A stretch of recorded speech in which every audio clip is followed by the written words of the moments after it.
The homestead exemption comes with some very specific benefits, and one of the biggest benefits of the homestead exemption is the homestead limitation.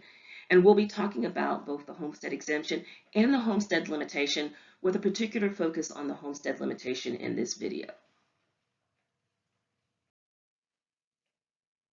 The appraisal district is required to appraise property as of January 1st of each year. And there are three key terms that you need to understand of what the appraisal district is doing. We are first making a market value determination, which is what the property would sell for as of January 1st. Next, we are looking at the assessed value, which is a calculation and includes the reduced value of the homestead after the limitation calculation. That is going to be the focus of our discussion today. And then also we make a calculation that is the taxable value, which is your assessed value less any exemptions that you may be entitled to. And it's the taxable value that is used to calculate your property taxes. The determinations made by the appraisal district will come to property owners in a notice of appraised value.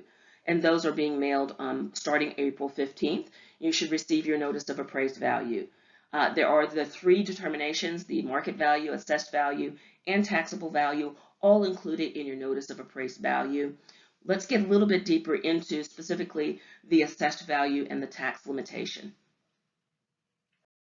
At the very top of your notice of appraised value, you will see a box that includes two value determinations. First is the market value, which is again not limited. It is what the property would sell for on January 1st. It is a reflection of what we see happening in the current real estate market. The assessed value is the value that has the limitation, and that includes the homestead limitation if applicable, and you'll see that there is a significant difference between market value and assessed value. Not all properties will see the benefit of the homestead limitation. Again, only properties with a homestead exemption are eligible for the assessed value limitation. Again, only properties with a homestead exemption are eligible for the assessed value limitation. And the assessed value limitation is a state mandated calculation that is done each year. It's the assessed value is calculated as the lower of last year's assessed value plus 10% or the current market value, whichever is lower. So you will always get the lower. In our Austin market, it has been 20 years and we have not seen the current market values going down. So for most owners, that's typically going to be last year's assessed value plus 10%. So when does the homestead limitation start? Well, it does not kick in immediately. The first January 1st that you qualify for the homestead exemption sets your base assessed value. And the 10% limitation starts the following year. Again, the first January 1st that you qualify for the exemption is your base year, and then the calculations occur every year thereafter. So in this example, this home was purchased in March of 2020. January 1st of 2021 set the base value.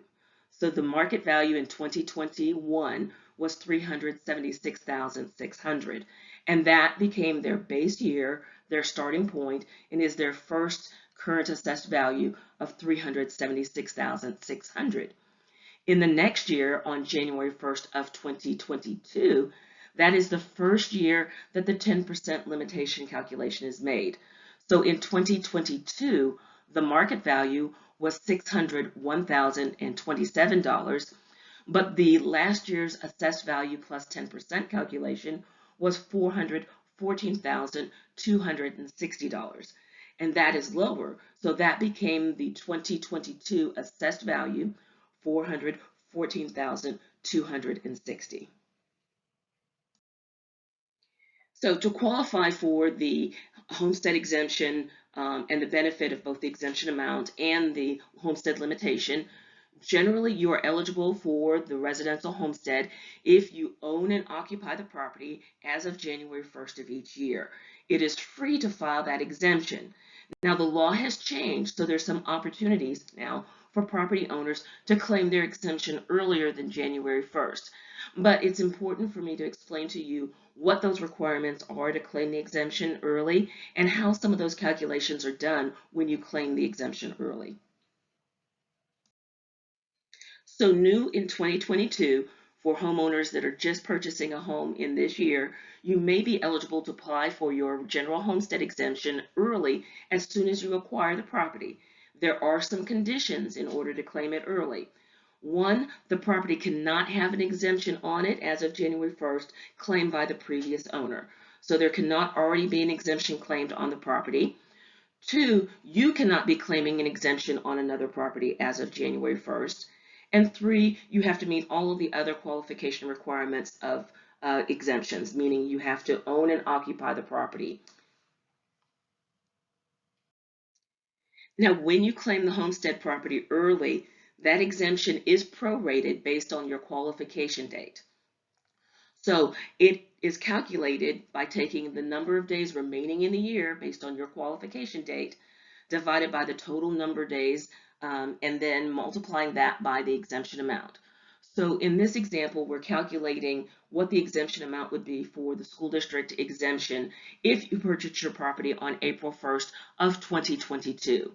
There would be 275 days remaining in the year, divided by the total number of days in the year, 365, gives you a proration percent of 75. You take the exemption amount for ISDs, which is 25,000, times 75%, and 18,836 becomes your prorated exemption amount for claiming the exemption early. It's also important for property owners that are claiming the exemption early to understand that the date for the homestead limitation remains January 1st.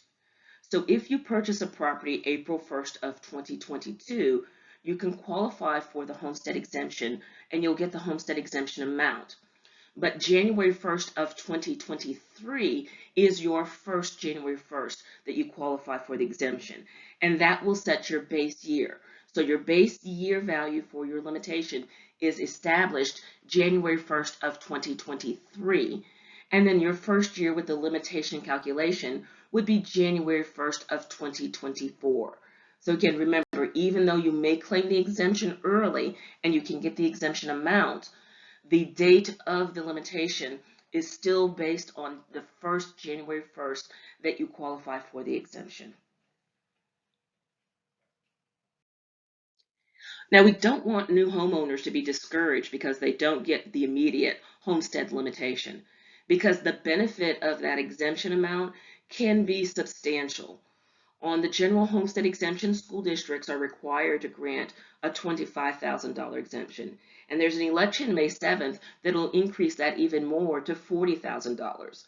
And then for the city of Austin, Travis County, and the healthcare district, they grant a 20% homestead exemption.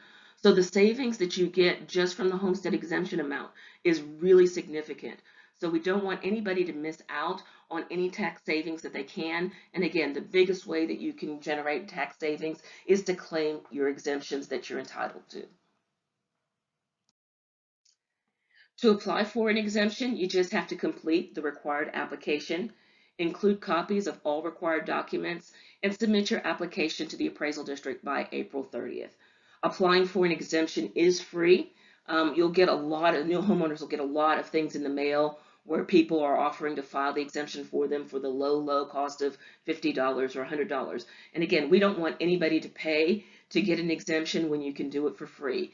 You can apply for the exemption in paper. A lot of property owners recently received an application from us in the mail, or you can go online to our website and do it through our online portal. And that's one of the fastest ways to do it. But again, applying for the exemption is completely free. The general deadline to file for the exemption is April 30th, but you can file an exemption application up to 2 years late. So if you miss the April 30th date, it's not too late. You can still file for your homestead exemption. One of the biggest things that we see property owners forgetting to do when they're filing their application, and this causes delays in us processing the application, is they forget to include the required documents. And one of the required documents is a copy of your Texas driver's license or your Texas identification card. And the address on that license or identification card must match the address of the property that you are claiming the exemption for.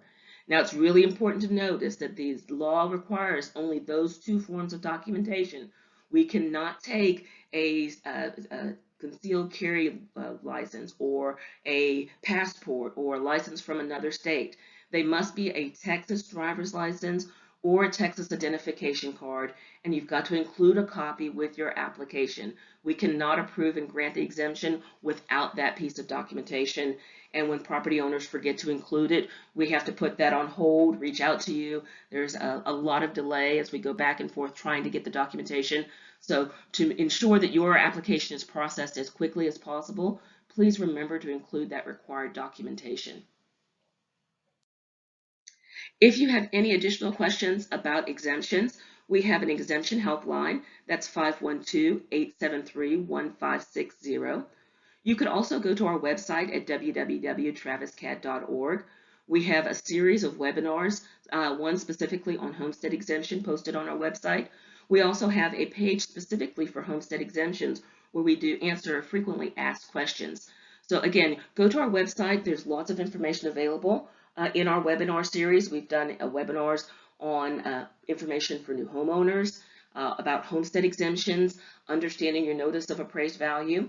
We have an upcoming webinar for protesting your property at the appraisal district. And again, anything that you might need to know about exemptions is a webinar as well. So thank you for joining us today.